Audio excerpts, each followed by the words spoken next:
Hi everyone, I'm Neeraj Pradhan. I will be taking economic application on this ongoing classes.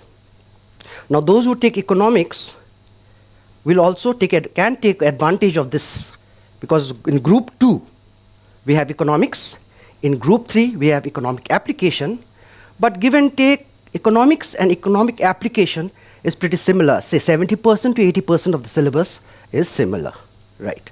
So let me start with my subject, economic application. The first thing that you should know about economic application is we have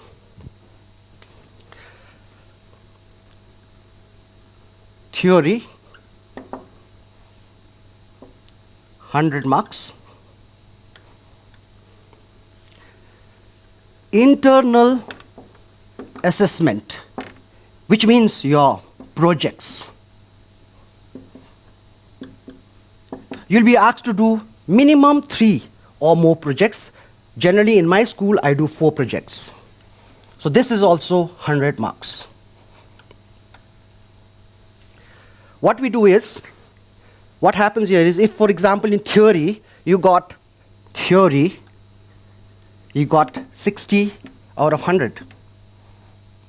And in projects, say you got 80 out of 100. So an average is taken. So what happens is, you got 60 in theory, 80 in project.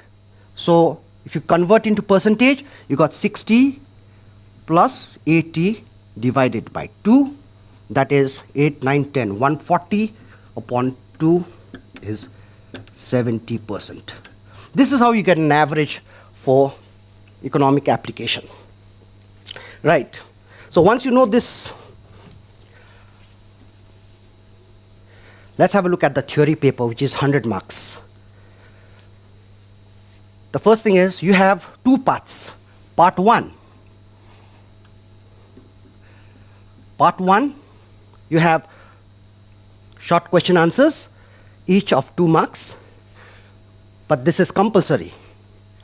Question number 1, question number 2, question number 3, and question number 4. Each question has 5 parts. 1, 2, 3, 4, and 5. Question number 2 also 5 parts. Question number 3, 5 parts. Question number 4, 5 parts. Each question is 2 marks each.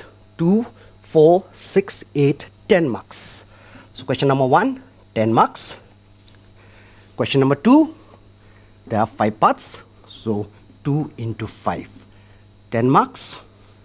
Question number 3, 1, 2, 3, 4, 5, 2 into 5, 10 marks. And the fourth one, also 2 into 5, 10 marks, 40 marks. So this is the compulsory section, part 1. Every question is 2 marks. The entire syllabus is covered in question number 1, 2, 3, 4. So you don't have any choices here. Part 2. Part 2. In part 2 you have a choice. It's long question answers. You have question number 5. Question number 5 has first part and second part. The first part is 7 marks and the second part is 8 marks.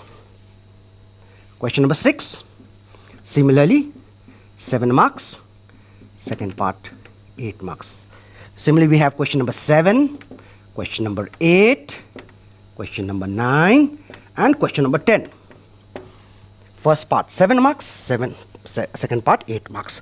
So from this 5, 6, 7, 8, 9, 10, you choose any 4. So let's say you take question number 6, question number 8, question number 9, and question number 10.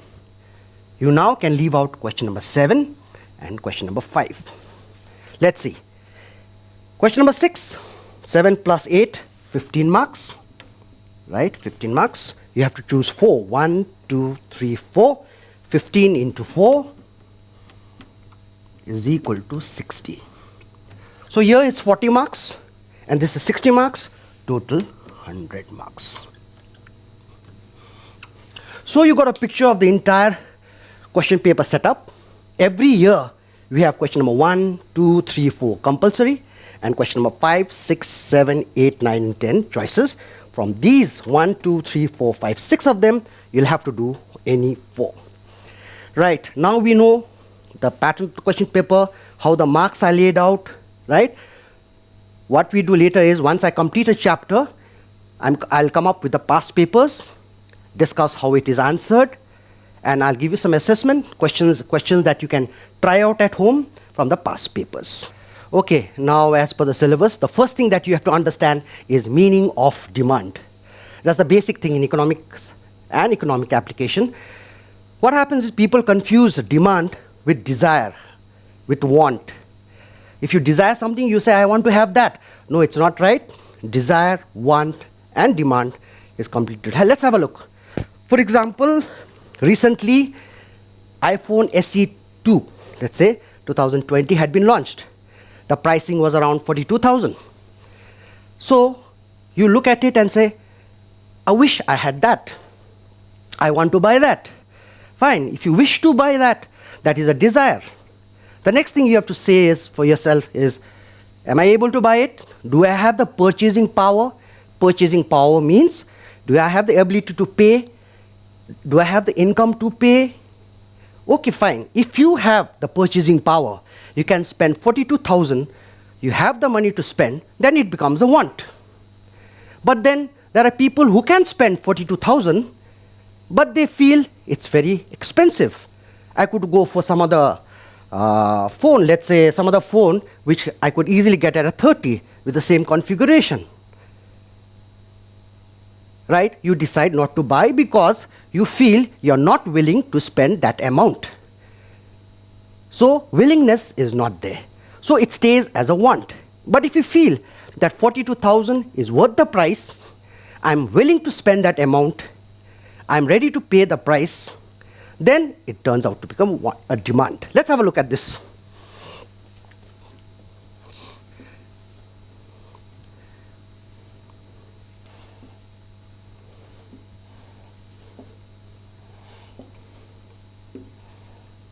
The first thing is, you need to wish to buy something. You say, okay, I want to buy this. There's a new car coming up. I plan to buy that. You know, it's a very good car. So that's a wish. The second thing you'll have to think of is your purchasing power. Purchasing power means your income. Can you afford to buy it? That is the next thing. The third thing you will say is, okay, I have the purchasing power, I can spend that money, but then you feel people will tell you, no, you get other options. You could buy something else. Why spend so much of money? Why give away your money and buy the expensive thing? So what happens is willingness. You should be willing to spend that amount. So if you look at it, let's have a look at desire. You have a desire to buy that iPhone SE 2 that was launched in the market. I have a wish. Okay, I have a wish. But I don't have the purchasing power. My father is not going to give me that amount. So I don't have the purchasing power. If I don't have the purchasing power, then even if you're willing to spend that amount, you don't have the money to buy it. So willingness is not there. So it remains a desire. The next thing is want. Want. So you can see here, desire is a part of want. If you want something, first thing is you need to wish. Yes, I wish to buy the phone, so I'm ready. Do you have the purchasing power? Can you spend that amount of money? Yes, I'm ready. I have the money with me. Fine. But are you willing to spend that 42,000? Is it worth spending all that money? No, I could have gone for other options. Why should I spend on iPhone? I could go for an Android phone at the same configuration. You are not willing to spend. So it becomes a want. And finally, demand.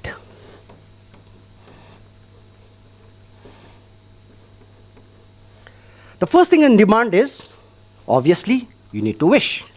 I wish to buy the new Creta 2020. I have a wish. But do you have the purchasing power? Can you spend so much money on that? Right? You have the budget, you have the income. Definitely, okay. But the question here is willingness. You have other options. There are Seltos coming out in the market that gives you the same or rather better options. You could choose other cars also. I don't think you are ready to spend on Creta, so it stays as a want. But if you feel it is worth spending, every penny that is spent on Creta Hyundai is worth it, then you are willing to spend, means you're going to part with that amount, the price, let's say 15 lakhs.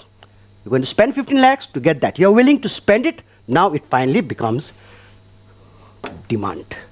So now you understand what demand is. You have to have a wish to buy it. And then you must have your purchasing power, your income, your budget.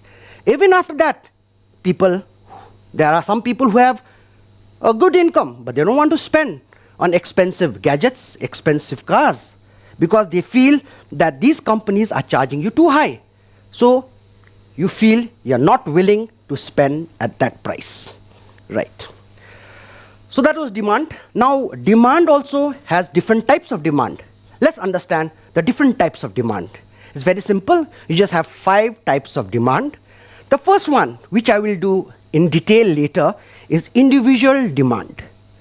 The second one is market demand. The next one is the joint demand. And the next one is the derived demand. And the next is composite, just 5. Well, when you do individual demand, you will get the detail later. Market demand also, I will teach you later, all that detail. We can straight go to joint demand. Anyway, let's have a look at it.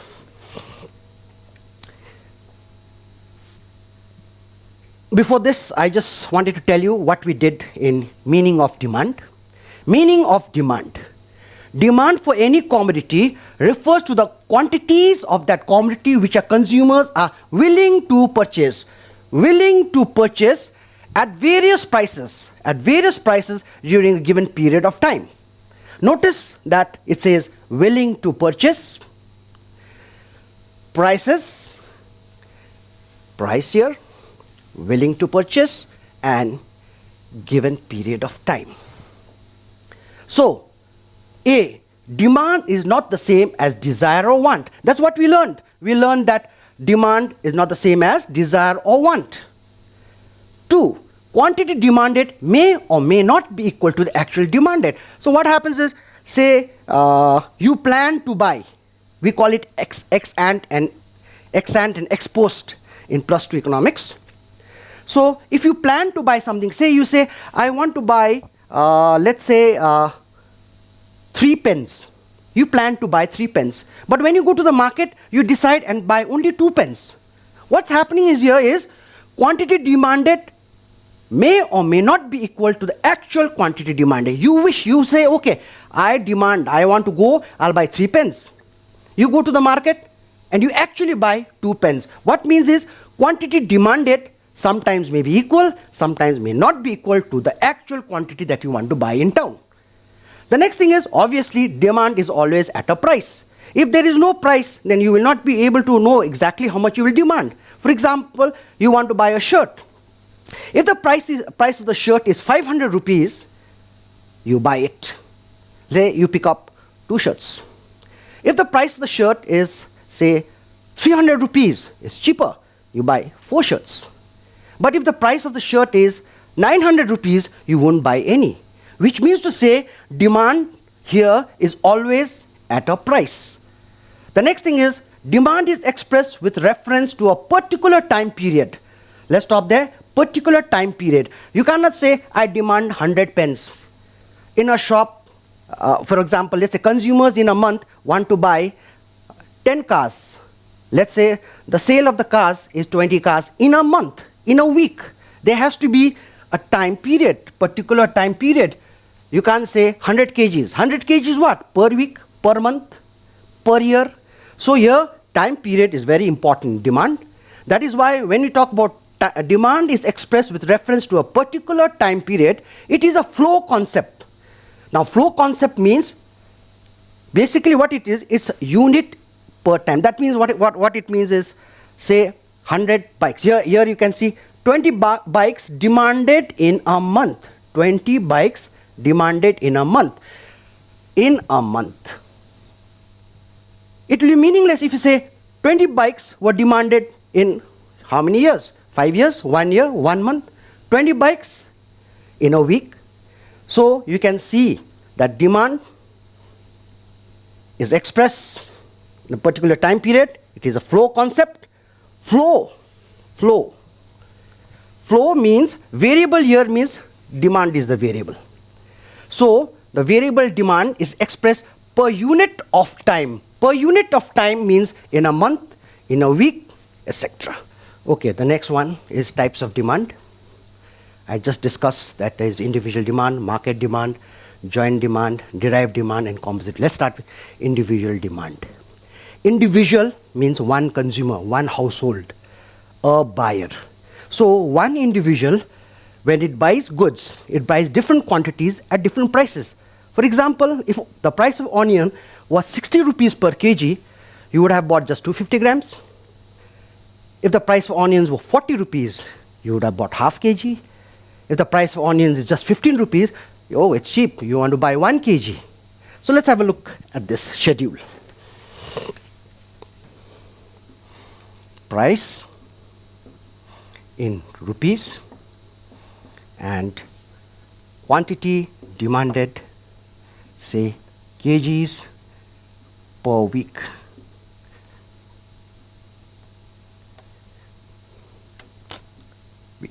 Okay, you'll notice per week, time period. It's a flow. Rupees, there has to be a price. The unit of price is rupees here. Okay, so when onion was, say, 60 rupees, an individual, one consumer, bought, say, 250 grams. When the price was 40 rupees, he buys 500 grams, half kg. When the price was 20 rupees, he buys, say, 1 kg or say 1000 grams. You can see here, a consumer, when the prices fall, tends to buy more. At various prices, the quantity demanded of onions change in a week. This is an individual demand. I'll get you all the details on individual demand later. The next one is market demand. Very simple. If individual is one consumer, market means all the consumers. You'll notice the definitions have been given you in a very simple way. There's no changes much. Once you know the meaning of demand, then you'll know the meaning of individual demand, you'll know the meaning of market demand. Look at this. Individual demand, individual consumer. Market demand, all the consumer. That is the only thing that you need to change, and the rest definition will stay. So that makes a very simple way to learn the definitions. Market demand in short. So this is the price. Now we have more than one consumer. So we have consumer A,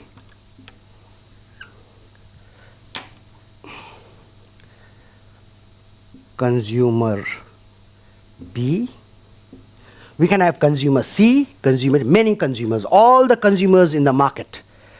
What happens is, let's take this case, price of onion in rupees, quantity demanded by consumer A in kgs per week, consumer demanded, quantity demanded by consumer B, kgs per week, 60 rupees, 40 rupees and 20 rupees. So at 60 rupees, we were buying 250 grams. At 40 rupees, we buy 500 grams. And in 20 rupees, we buy 1000. Notice that when the price falls, the quantity demanded has been increasing. So this was for individual A, one household, one particular buyer wants to buy these. But say the other one is more well off. So he feels that if the price is 60, I'll buy 1 kg, 1000 grams. If the price is 40, I'll buy 2000 grams. If the price is 20 rupees, much cheaper, he'll buy. Okay. So this is individual A, one consumer. This is another consumer, consumer A, consumer B, market. Market simply means you will have to add all the consumer A and consumer B.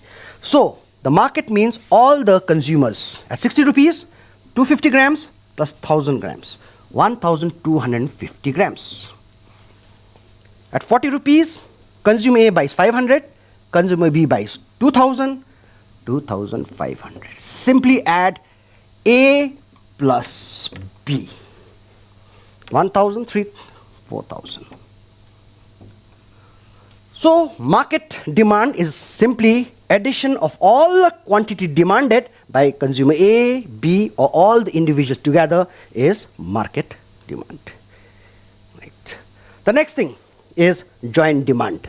Joint demand is similar to complementary goods. You'll understand what is complementary goods later. Joint demand, the demand for two or more goods which are used jointly or demanded together. I will always stick to petrol car and petrol. I'll never say car because there's diesel too. So example is petrol car and petrol. There's a typical example. If I ask students, give me an example, they come with so many. They'll say, okay, mobile phone and SIM.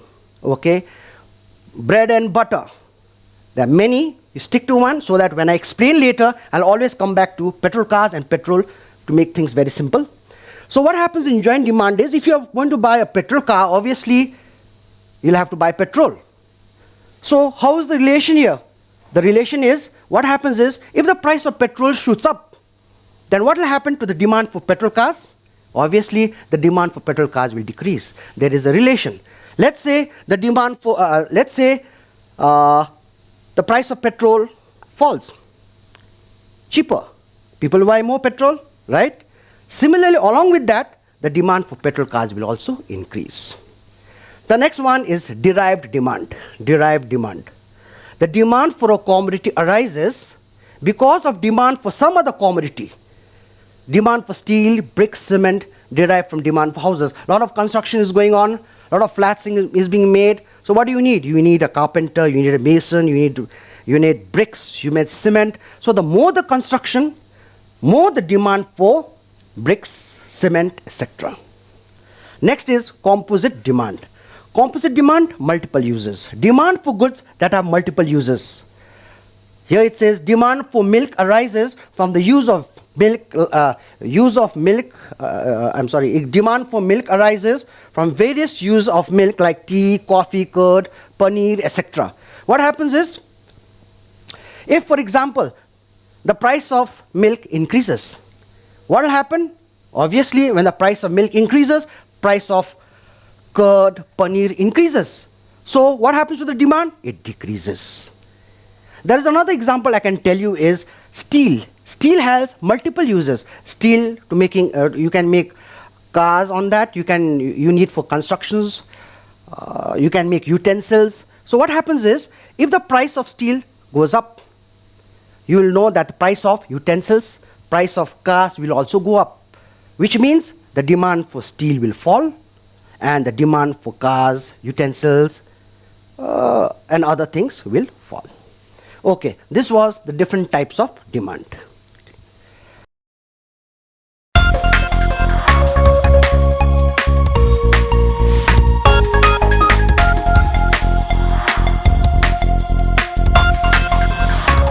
History has shown us that courage can be contagious and that hope can find a life of its own.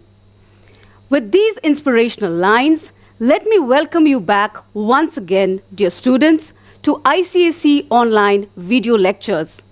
Today, we will learn of courage. Today, we will learn of hope. And today, I'm going to glorify those men and women who were courageous enough to write history. But before that, let us quickly recap the lessons we learned in our previous session. I started with the First War of Indian Independence, where I gave you the timeline. We analyzed the various factors that prompted this revolution, and I remember stopping at the immediate cause of the revolution, where the introduction of the Enfield rifle I repeat again, the introduction of the Enfield rifle was the root cause of this revolution. So I will begin from here. I explained to you how the rumor caused the uproar in almost all the sections of the military. Now, today we will study about the beginning of the uprising. From where did it start? The genesis. On the 26th of February 1857, the 19th Infantry Native at Berhampur in Bengal. If you remember the previous lessons, I spoke about the famous and historic Battle of Plassey, which was fought in Bengal itself. Here again, we are repeating history, coming back to Bengal. In Berhampur, this native infantry refused to use the cartridge. They had their own reasons. Because of their own belief, the sepoys refused to follow the order of the officers. Exactly after a month, now please look at, we also have to look at how the information used to travel. On 26th of February, it was Berhampur. By the time it reached Barrackpore, as the British would pronounce it, it was 29th of March 1857. And the same case again, the 34th Native Infantry refused to bite the greased cartridges. Sometimes I feel British intelligence also must have failed to understand the reason behind this disobedience. Anyway, I spoke about courage. So let us see this brave heart. Mangal Pandey was a sepoy. He attacked an adjutant. He was so angry, he could not tolerate it anymore. He attacked the adjutant, after which he was arrested. He was court-martialed, and the end result of this was his execution. It is so sad to hear the story of Mangal Pandey. But this execution did not end the revolution. It in fact increased the intensity of the revolution. Now I have here in front of me the map of India. If you remember that technique of mind mapping, where I asked you children to please take the help of maps while studying the revolution and the world wars, because it's going to be very, very helpful. The pinkish area that you can see here, this represents the spread of the revolt, to which areas the revolution influenced. And I would want you to please focus on the map very, very properly. Few things that you have to take note of. Number one, the pinkish area is not there in the whole of the map, the entire area. It's just a certain section of this area which is shaded in pink. Secondly, some of you might be wondering, where's the other half? Where has it disappeared? I will come to that later. This is just a visual representation of the spread of the revolution. Now, what happened after the entire upsurge in Bengal? We will analyze one by one the centers of the revolt. Let me remind you once again, the syllabus does not want you to learn the centers of the revolt properly for your examination. This is only so that we can create a sequence. You will not be tested on that. So therefore, I will not focus so much on this. When this information, when this news, when this rumor about the grease cartridges spread in Bengal, and we also saw one of the martyrs over there, this spread like wildfire and reached northern India, especially in Meerut.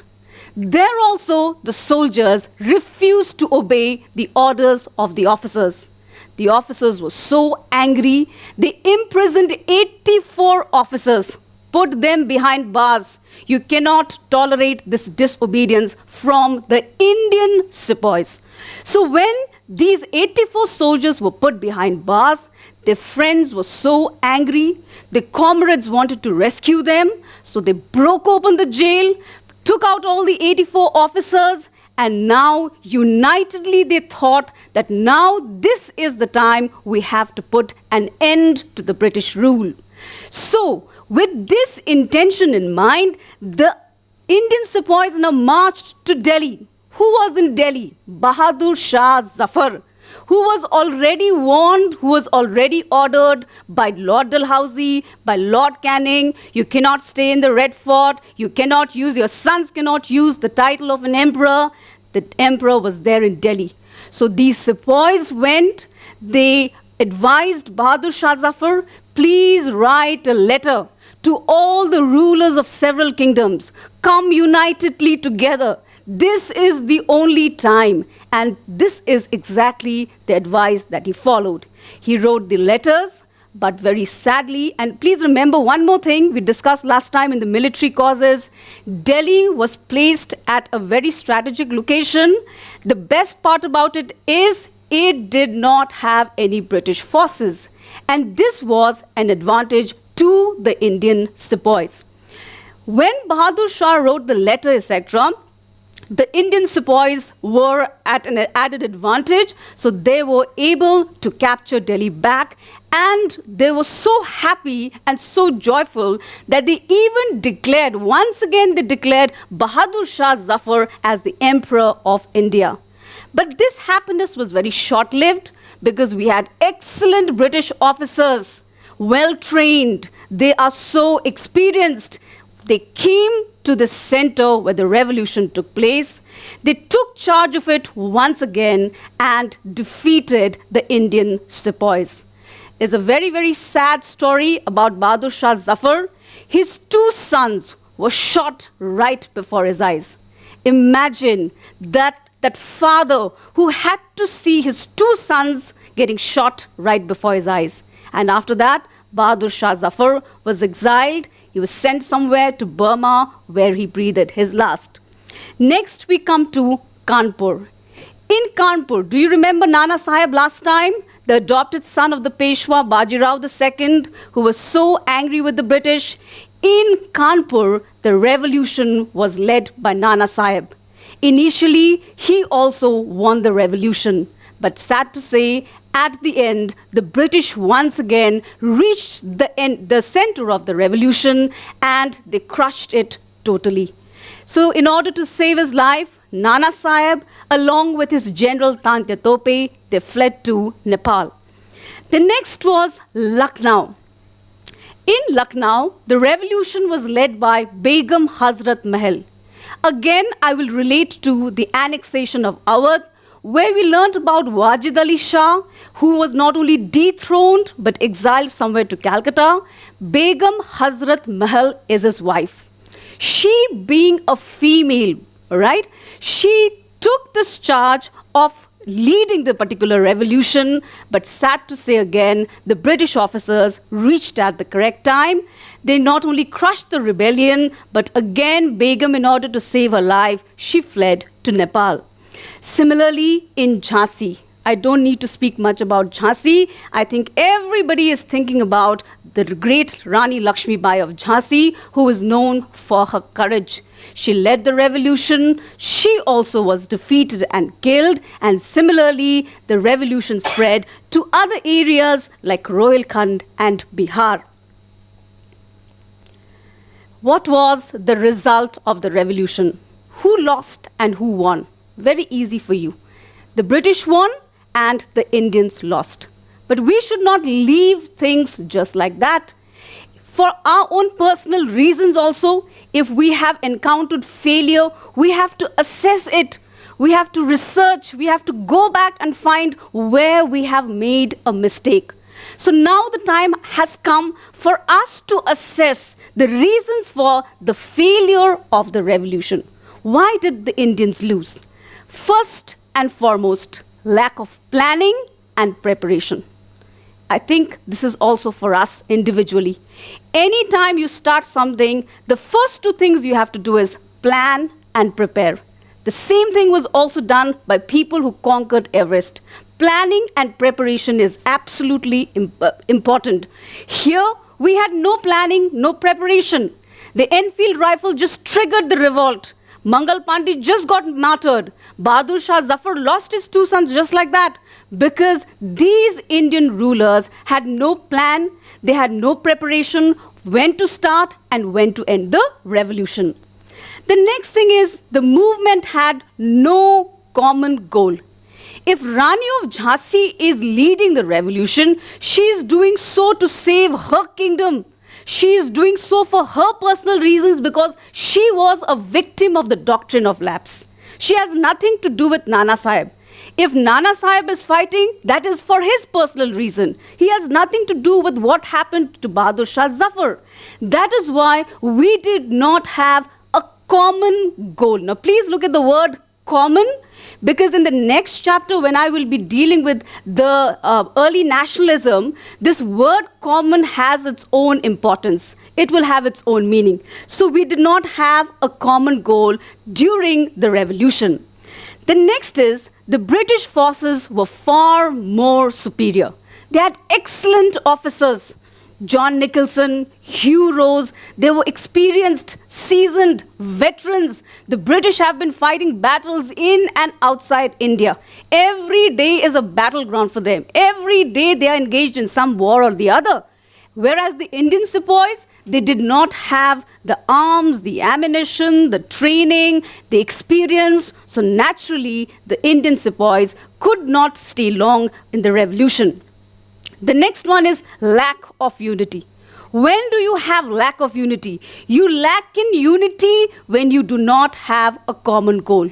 When you are going to fight it out on your own. Same goes when you're playing any game. If there is no team spirit, if there is no common objective, then we might as well fight it out individually. Here, the lack of unity was not there amongst the leaders. And last but not the least, the revolt spread to only some parts of India. Now quickly visualize the map, that pinkish area, that half of India, just the upper part of India. It shows here the other southern areas, the western areas are missing because they were not taking part in the revolution.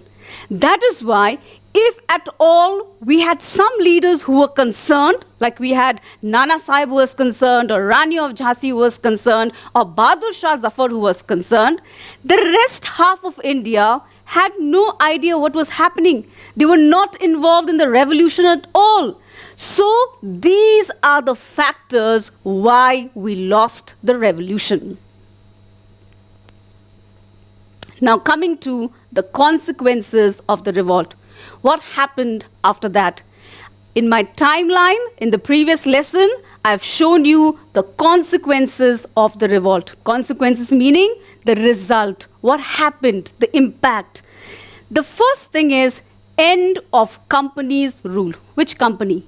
The English East India Company, who had come with this trading license. I'm going to do only business. I'm going to earn only money. I'm going to make some profit. They had now started interfering into the political affairs, religious affairs, social affairs, and had created a mess. So from now on, their license was taken back. They were no longer allowed to stay in India. So the first impact of this revolution on the British Trading Company was the end of company's rule in India. Immediately after that, the British believe in written work. Everything has to be done formally. You have to see it to believe it. So the Government of India Act means a rule, a law, a policy, was introduced immediately the next year in 1858, from which India now came directly under the British Crown. I think there's a spelling mistake. It's British Crown, all right? So from now on, everything will be managed from Britain itself, and the Crown would now take charge of the whole of India. For that, the Crown cannot come to India. She has to send a representative. So a Secretary of State, one person will be appointed. He would be a member of the British Parliament. The Secretary of State would be appointed. He will look after the affairs from Britain itself, but will be paid from the pocket of the Indians, all right? Why is he appointed? To look after the affairs of India. As I have again told you people before in my previous lectures, we had the famous, in 1858, we had the famous Queen Victoria's proclamation. Queen Victoria was the empress at that point of time, and proclamation meaning announcement. Now, she announced something, but somebody has to be the spokesperson in India. Somebody has to come to India and explain to the people what is the Queen's proclamation. On the 1st of November 1858 at Allahabad, Lord Canning was the first Viceroy of India. He got the appointment as the Viceroy. And he announced the Queen's proclamation. Just as we assessed our failures a while back, just as we found out our mistakes a while back, the British also did the same thing. Where did they go wrong? What happened? So after assessing, after their entire research, they also came to a conclusion: we cannot afford to have another revolution. Another revolution is going to close the doors of Britain in India. And for the British, India was like the goose that laid the golden eggs. If you're going to kill the goose right now, you forget about the eggs. If you want to keep the eggs coming, then you have to also pamper the goose. So what are the changes that they brought here? The first thing that they announced was all subjects will be treated equal. Everybody will be treated the same. There will be no discrimination between Indians and Europeans. We have realized a mistake. Now we want to make it up for that. So all subjects will be treated equal. So from tomorrow, there will be no complaints. The next, they will not intervene in any of the social and religious matters. Whether you marry your widow or you do not marry the widow, or whether you let the people die following the sati system, or you keep your girls at home and do not give them any Western education, that's up to you. The British are now, from now on, the British are not bothered with what has happened in India. Next is they promote works of public utility. The closure of small-scale and handicraft industries, the economic depression had hampered the Indians. So what did they do? They thought, now we'll start off with public works program, and that is how we are going to confuse the Indians. Build roads for them, trains are coming, telegraph poles are being erected, etc. Schools will be opened up, more jobs will be generated. In this way, if you confuse the Indians, they will not start, or they will dare not start another revolution. Next is advanced industries in India. If the raw materials which were being shipped back to Europe and brought back into finished goods, if they were a strain to the Indian economy, from now on, industries will start from here, which means generation of employment, which means usage of raw materials. So these were some of the things that the British wanted to make up with for all the mistakes that they did in the past. The other changes, we looked at the changes or reforms that the British introduced from their side. What happened in India? Number one, the end of Mughals and Peshwas. After Bahadur Shah Zafar was exiled, he was the last Mughal emperor. So this legacy of the Mughal emperors, unfortunately, it came to an end. Similarly, with Nana Sahib running away to Nepal, the legacy of the Peshwas in India also came to an end. Now we had the policy of divide and rule.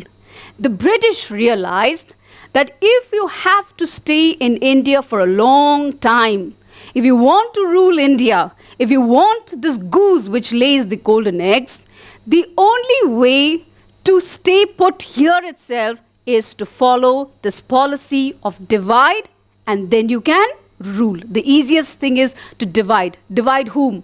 Divide communities, divide several religious sections, etc. And that is how you can rule for a longer period. They also introduced changes in the army. More European soldiers were called. Now they felt that the arsenal, the places where they keep the arms and ammunitions, will strictly be maintained only by the Europeans. And last but not the least, because I'm going to leave you at this, I'll wrap it up at rise of nationalism. But this is the point from where I will pick up in the next chapter. This is the break link between this chapter and the other chapter. It is the rise of nationalism. And it is very, very important for us. We might to understand that we might have lost the revolution. We did not do so well. We know we have to give, we have to congratulate, give credit to the British military superiority also. But at the same time, what the British could not defeat was the Indian spirit. A spirit was still alive. Spirit of what? The spirit of nationalism. So this was a blessing in disguise for that, for us Indians. Our eyes got opened up right now, and we understood the meaning of nationalism. What is nationalism? Nationalism meaning the love for your country. There are two words here. If you break it up, if you break up nationalism, you will find two words. One is nation. Nation meaning country. Nation meaning motherland. The last three letters that you see here is ism. Ism is a doctrine. Ism is a principle. Ism is a belief, like fascism is a belief. Buddhism is a belief. Communism is a belief. Similarly, nationalism is a belief where you love your motherland, where you become patriotic, where you have that common, that goal of oneness. Remember, we did not have the common goal of oneness, but now we have realized that. So we have that common goal of oneness. And more than that, we also have that unity which we lacked before. With this, I end today's session. So I would like to ask you children, what did we learn from this chapter? Now, who is saying Mangal Pandey and Rani of Jhansi? We did not learn about Mangal Pandey and Rani of Jhansi. In this session, we learned about courage. We learned about bravery. We learned about sacrifice. And we learned about the hope that one fine day we will be able to free India from the clutches of the British. With these few lines, I would like to end today's session. Once again, children, thank you very much for listening to my lecture, and stay safe, stay indoors, and save lives. Thank you.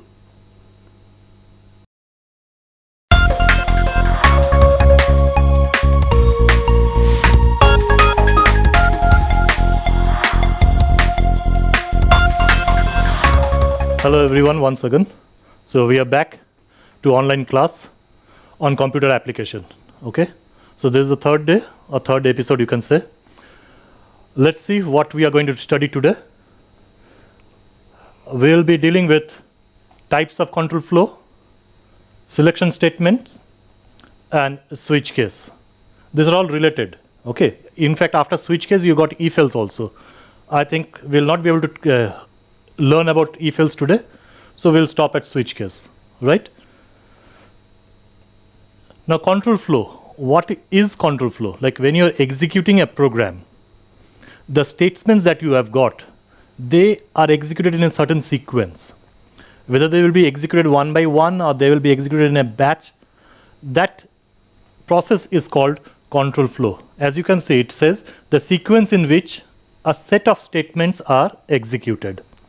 Any programming language you speak about has a set of control flow statements. Okay. In case of Java, we have got three ways or three types of control flow.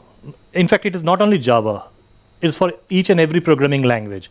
In fact, even in your life, you follow this control flow, three different ways in which you carry out certain process. The first one is called sequential process or sequential control flow. Next, we have got selection or branching. And third one is looping or iteration. Once more, sequential, selection or branching, and looping. Now, what is sequential? When we speak of sequential, that is, if I have a certain number of statements, 1, 2, 3, 4 up to a certain number, then in case of sequential, the statements are executed one after the other. Like first it will execute statement 1, then statement 2, then 3, then flow, and so on till the end of the process. This is called sequential. By default, all programming language, even in fact in Java also, it is always sequential. Control flow is always sequential. You don't have to do anything. When you start the program, it will always go sequential. If you want to do any other control flow, then you have to give specific commands. Okay? So after sequential comes selection and branching. In case of selection or branching, the control goes from one place to another place of the program. It may jump over, it may skip over, it may jump back, it may jump forward, depending on a condition. Okay? So control flow is transferred from one place of the program to another place of the program, depending on a condition. If the condition is true, it will go to certain place. If the condition is false, it will go to some other place. Okay? So if the condition is true, it may come to this part of the program and execute statement 1, 2, and 3. Or it may go to this second sequence, statement 1, 2, and 3. Or it may go to the third one. Or it may go to some other. Okay? So you got selection statement where the control flow depends on a condition. Okay?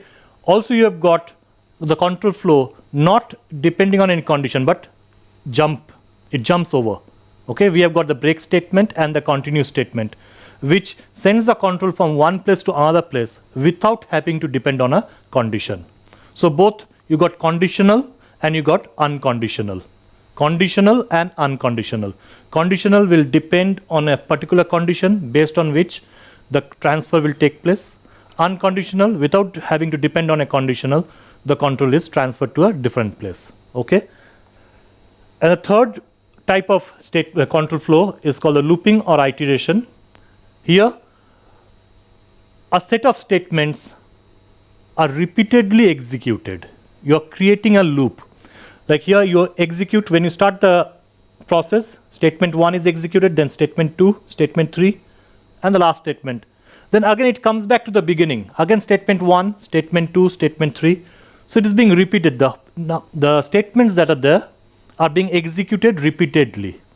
So this is called looping. Okay?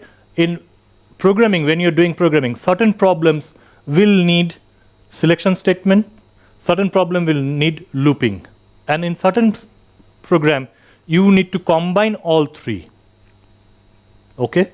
So this are the different types of control flow in a programming language.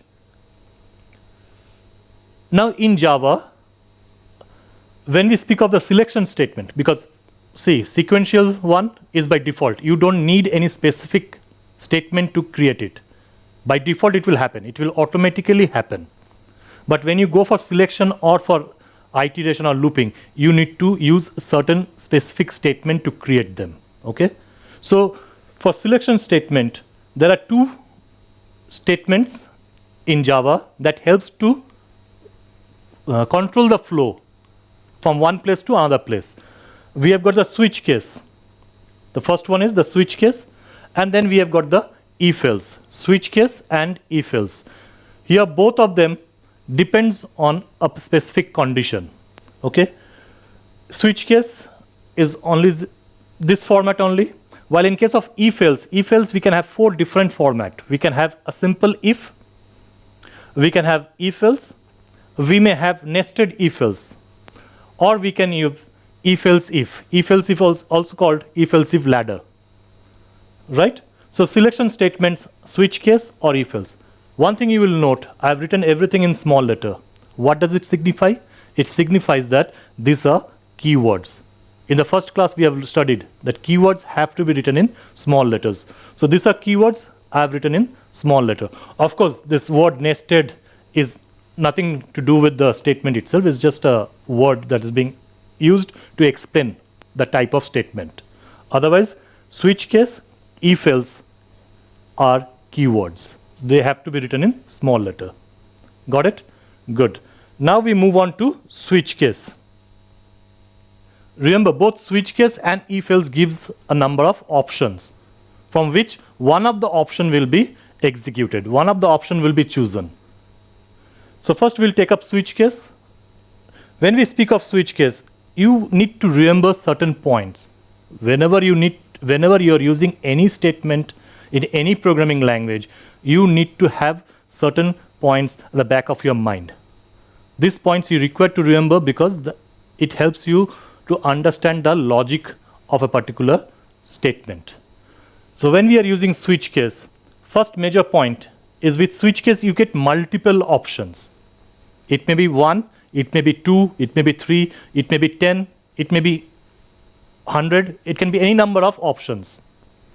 Remember, I'm saying option. Option means any one set will be executed.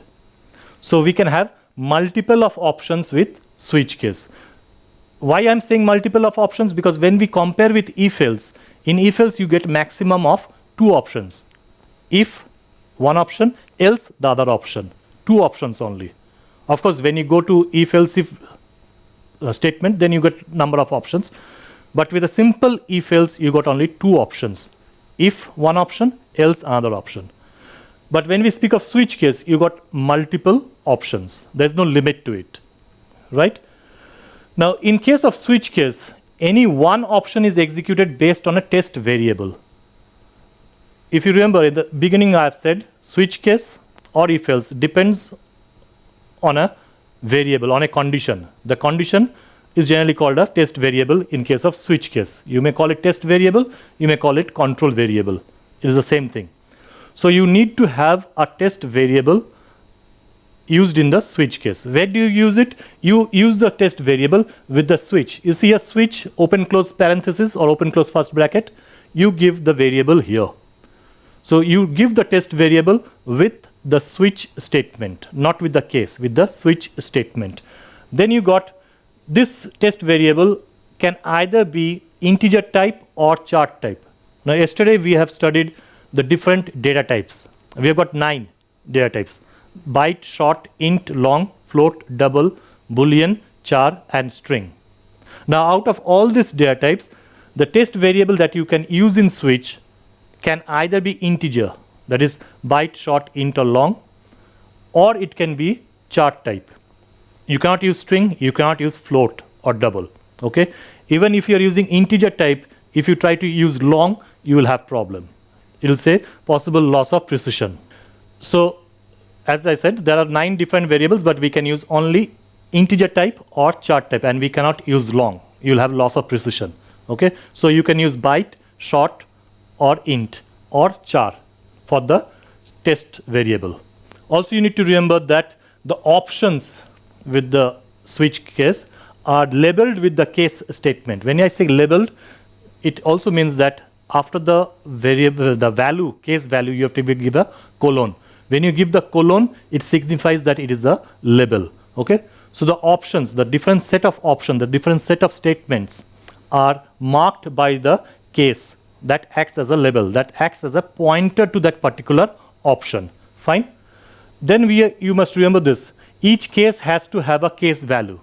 Just having a case is not enough. Which case will the control be transferred to? Because all are case. The word is case. So case. So which case will the control go?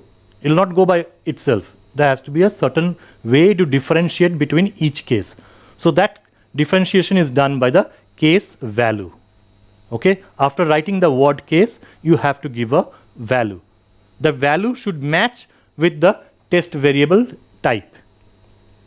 The value, the case value should match with the test variable's type. Okay?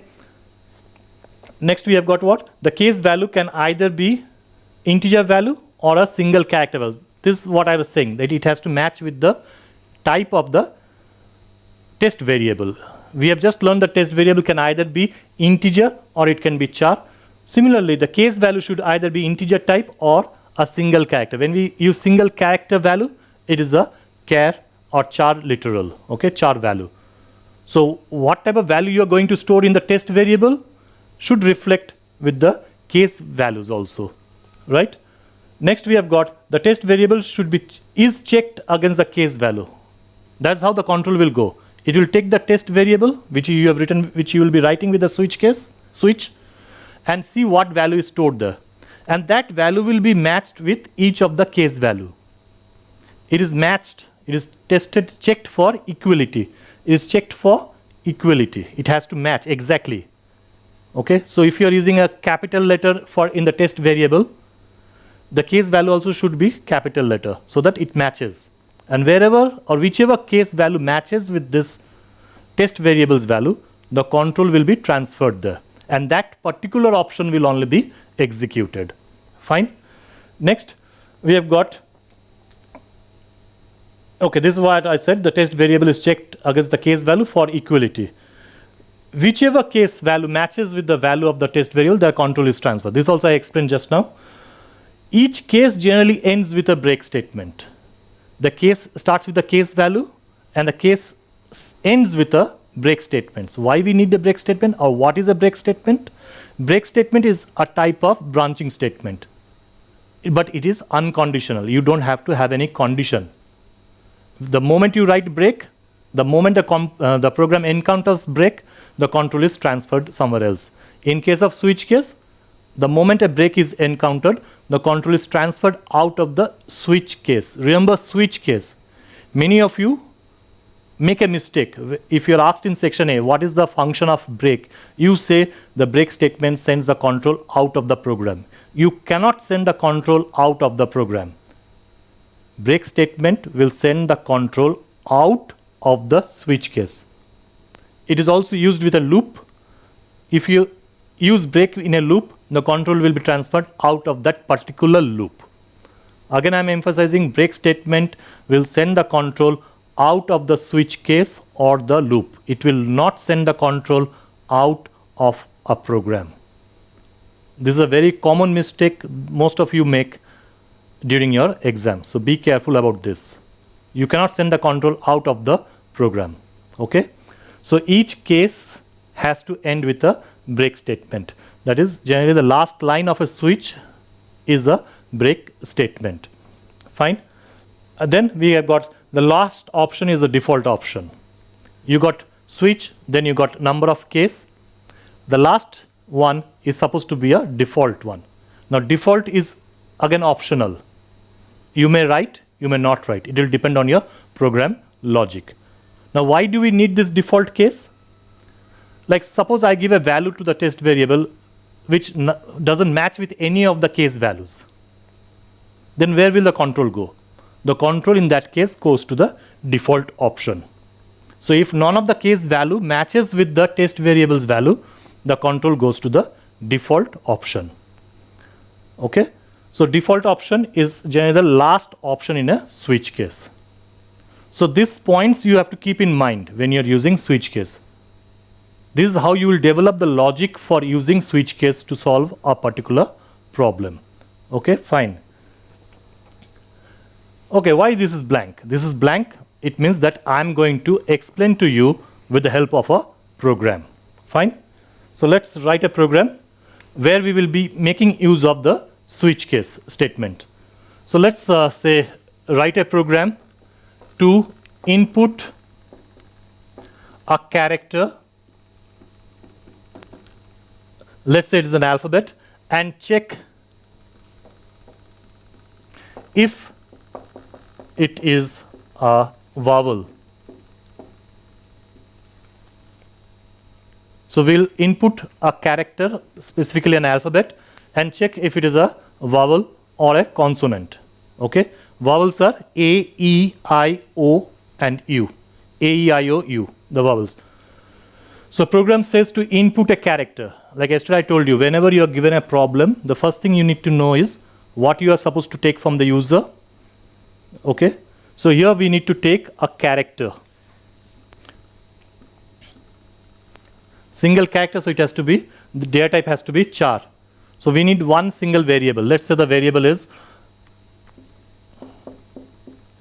so one variable which will be of chart type. Fine.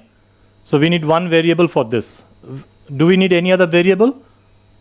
We don't need any other variable because there's only one value that we'll be dealing with. Fine. So let's write this program. So for that, I'll be using this board. Yesterday we have used the scanner class.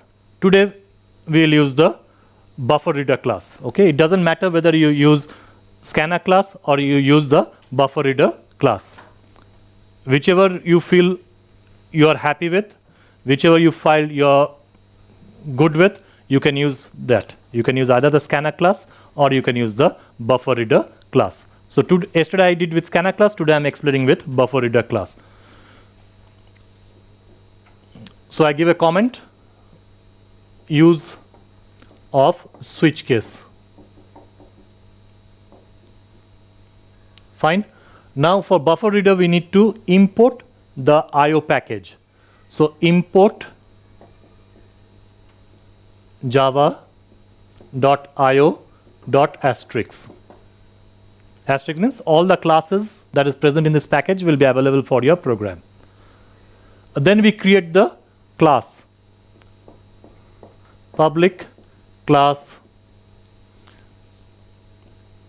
say SC example. This is just the name, switch case example.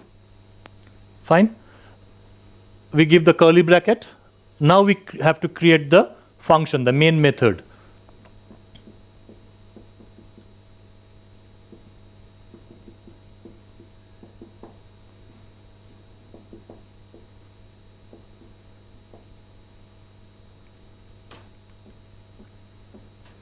And we write throws IO exception.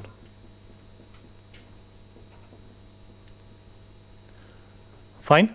This is for taking care of the exceptions that may occur during the execution of the program.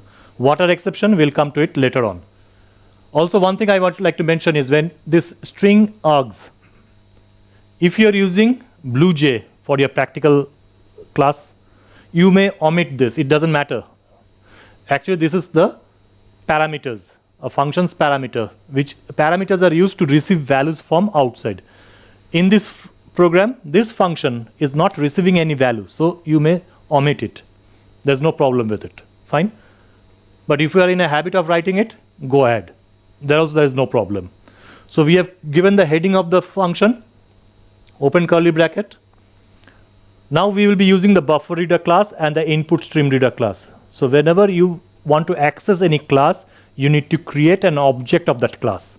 Class is a derived data type. Derived data type can be accessed only using objects. Okay? So we need to create the object.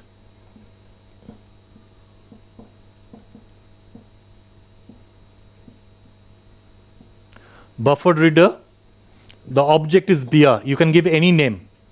BR for B for buffered, R for reader. So BR. You can give any name. You can even use your name. There's no problem in it.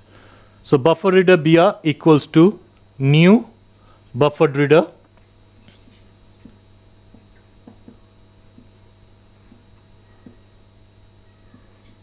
along with this we are using the input stream reader. So new input stream reader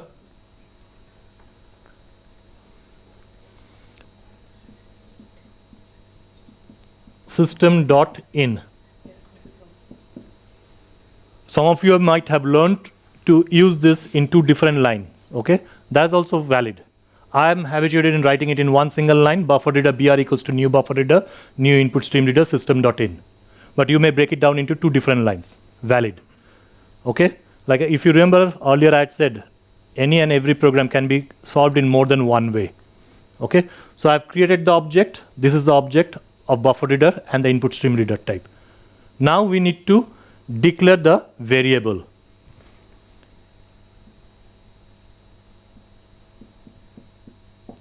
Fine, we have declared the variable char alf. Now remember, this is an interactive program. You need the program to tell the user what the program expects. Otherwise, if a blank screen comes, like this is a blank screen, if this is your output window, you will not know what the program is expecting from you. So for that reason, you need to make the program tell you what it needs. So if you want to display anything, you need to use the system.out.print statement. Fine.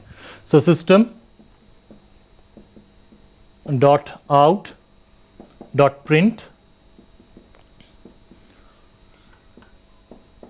Again, this is an escape sequence character. Enter a alphabet.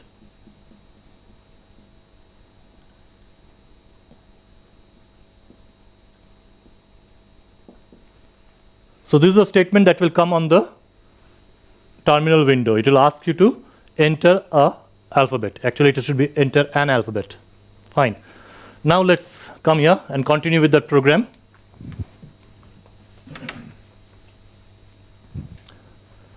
So your program has received your program has said to the user to enter an alphabet. Now we need to receive it and store it in the variable. Which variable we are using? ALP. So ALP equals to beer.read line open close bracket dot char at 0. Caret is a library function, string library function that reads a single character from the position 0. So readline, beer.readline. So readline is a function of the object beer that will actually read the value from your keyboard and pass it on to your program. When it is being passed on to the program, at the same time, the first character, position 0 means first character. So the first character is only taken and stored in this variable ALP. Since we will enter only one character, so one character is always at the first position, so that one single character will be stored in ALP now. So ALP has got a single character, a single alphabet.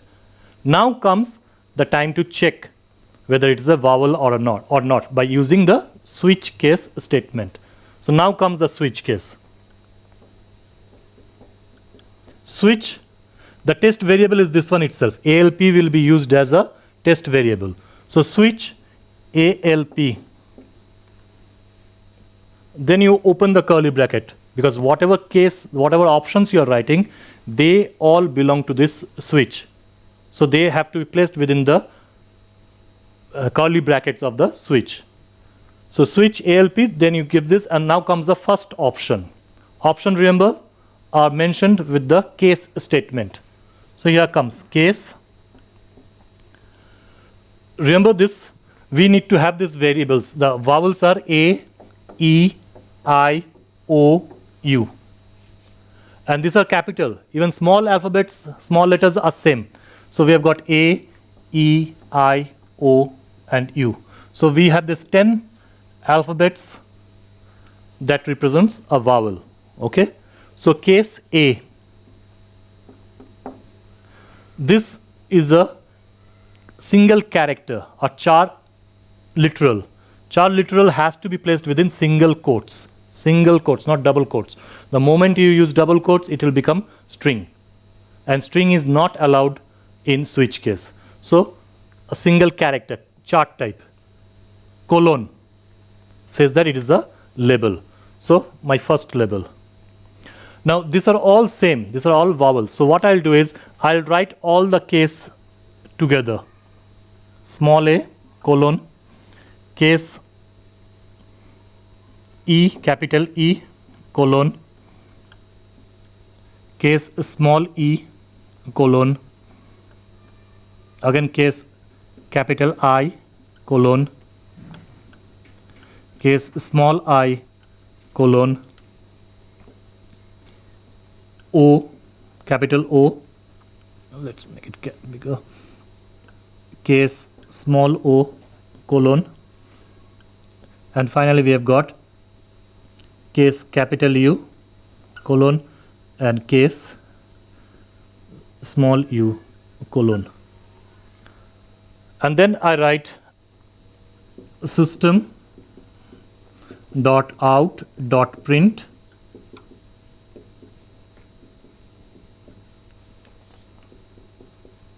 it's a vowel. I break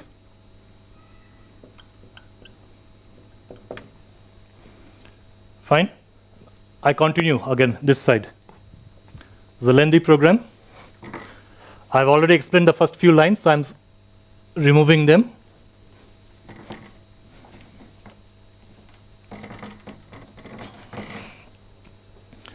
And I'll use the now default. After the last case break, I use the default. What I do in default, I say that it is not a vowel.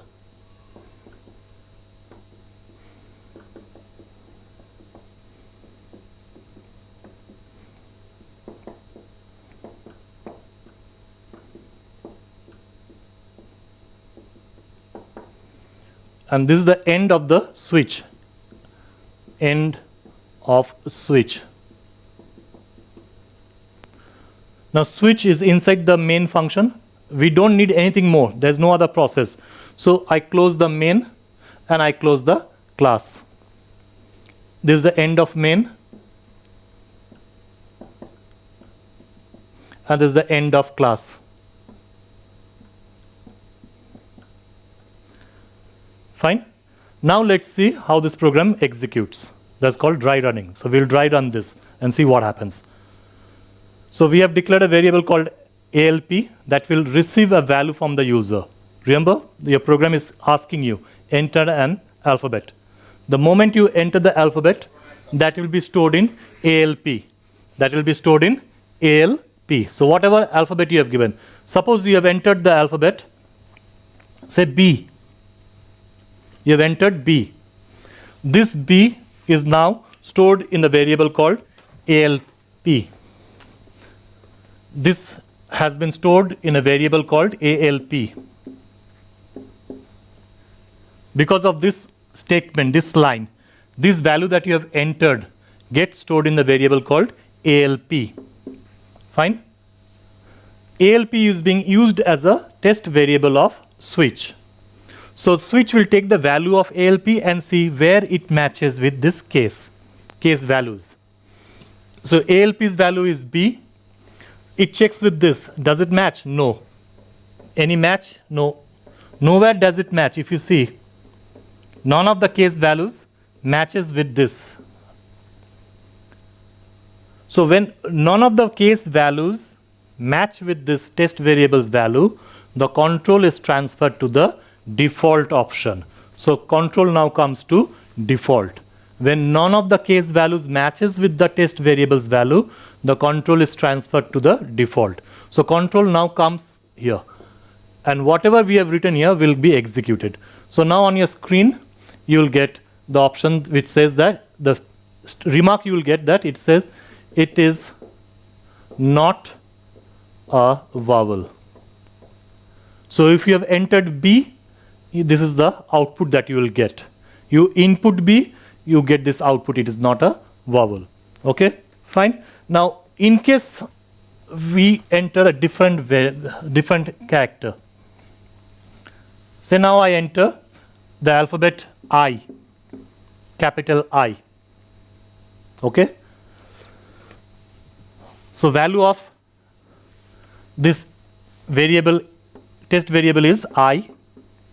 So switch takes this value and compares with the case values. You see that here, this particular case, this case value matches with the test variable's value. So control will directly come to this case, skipping over the previous one. Now after coming here, no statements, there's no break, so it falls.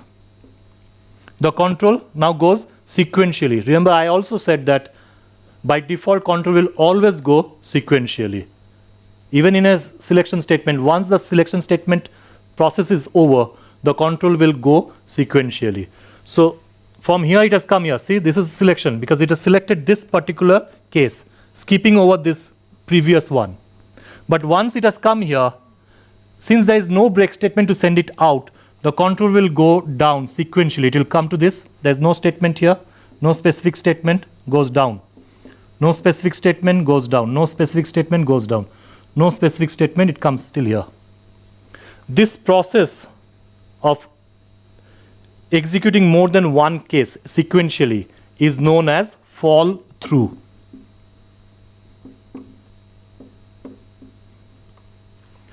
Fall through. In your logic, most of the time you need to avoid fall through. But in certain logic you need, like in this program, we need fall through. Okay? So that it goes. Otherwise, what will happen is this program, without using fall through, if I use this program, for each case I have to write here system.out.print, it is a vowels. Next one, system.out.print, it is a vowel. And after each one, I have to write break. So for each case, I have to write 2 extra lines. Remember, it is not only you're learning about programming, you're learning programming with an eye on your exam, ICSE paper. Your ICSE paper is of 2 hours. So time is a factor. When I can solve this problem using one single system.out.print and one break statement, why do I need to go to write system.out.print for each and every case and end up having 8 extra line? 8 extra line means you're spending more time. So in this type of program where you need to have the same statement for all the case, you need to write only once and let the control flow fall through. So in this logic you need fall through. In certain logic you will need fall through, but in others you will skip. You will avoid using fall through. Fine? So control comes to this case I and it executes one by one. Only when it comes to this last case, case U, then there is a statement, system.out.print statement. Okay? So this is the place where now it will print. It is a vowel. So now on your screen you get the state remark, it's a vowel. So if you have entered I, you get this statement, it is a vowel. Now after this, again I don't need it to fall through to the default. What I need to do is, I need to break it. I need to send the control out because this is over, I've got the output. If I don't give this break here, if I don't use this break, what will happen is, it will fall. Again it will fall to the default. So you'll get the output, it is a vowel, and the next output again, it is not a vowel. Both you'll get the output. So to avoid that, we write here break. So break sends the control out. Out where? Out of this switch case. So it will come out. So till now it was inside the switch. Remember, once the control enters a block, whether it is a switch case, whether it is a for loop, whether it is a class, whether it is a main, the control can come out of a block only at the end, or you force it to come out. So till now the control was inside the switch block.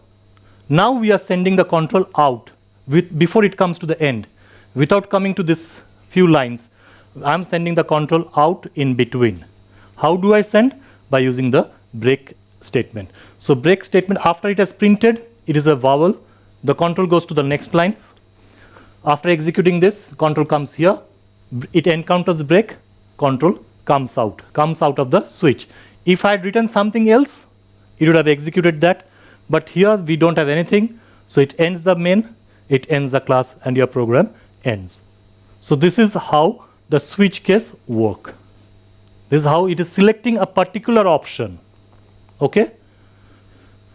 So in this program, what we have learned, obviously we have learned about switch case. We also have seen how to use the buffer reader class.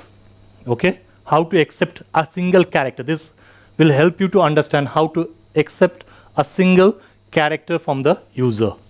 If you don't use this, you may end up having more than one character. Of course, there is a function called read. Here .read also we could have used. Okay?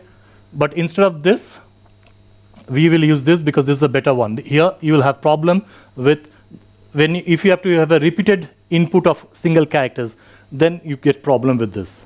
But in this, there's no problem. You are taking the input as string type, but from the string type, you are extracting one character. The single character is being stored as a cat type. Okay? So this is the explanation for the program. Fine? So we'll stop here. In the next class, we'll take up some more programs, and then we'll go to if-else. In the meantime, I suggest all of you to go through previous year's question paper. In ICSE, in most of the years, at least one question comes on switch case. So I suggest that all of you go through the previous year's question. In case you don't have the book or the with you, what you do is you access the council's website. Council's website is CISCE.org.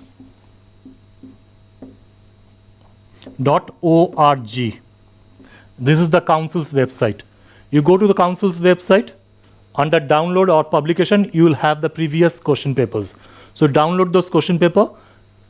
In fact, you got question papers for all the subject. You got previous year's question paper.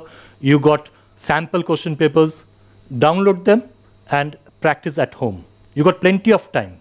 And remember, in computer, especially computer programming, the more you practice, the better you become. Okay? So download those and practice. Especially start practicing the switch case statement, because that is what you learned today. Okay? Clear? And finally, obviously, as I always say, stay home, stay safe, and keep everyone safe. Thank you, everyone.